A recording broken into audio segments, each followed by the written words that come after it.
Hello students, welcome in our Disha. চলো আজ কথা বলি আমাদের ভারতের সংবিধান অর্থাৎ ইন্ডিয়ান কনস্টিটিউশন নিয়ে। আমাদের ভারতীয় সংবিধান হলো গোটা বিশ্বের মধ্যে সবচেয়ে বড় লিখিত সংবিধান।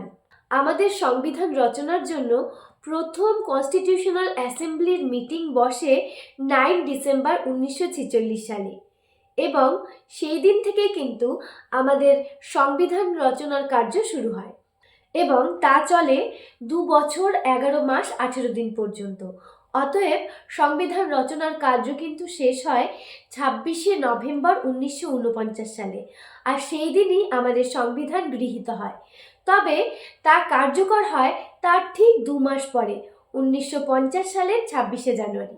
তবে এই 26 জানুয়ারি দিনটিকেই কেন ধার্য করা হলো সে সম্পর্কে একটু বলি।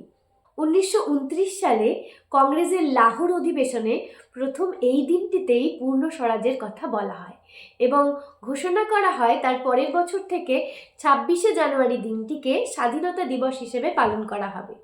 কিন্তু 1947 সালের পর 15 আগস্ট দিনটিতে স্বাধীনতা দিবস হওয়ায় 26 জানুয়ারি দিনটির ঐতিহাসিক তাৎপর্যকে খেয়াল রেখেই কিন্তু এই দিনটিতে আমাদের ভারতের সংবিধান কার্যকর করা হয়। শুরুতে আমাদের সংবিধানে 395টি আর্টিকেল, 22টি পার্টস এবং 8টি শিডিউল ছিল। তবে বর্তমানে তা বেড়ে 448টি আর্টিকেল, 25টি পার্ট এবং 12টি শিডিউল হয়েছে।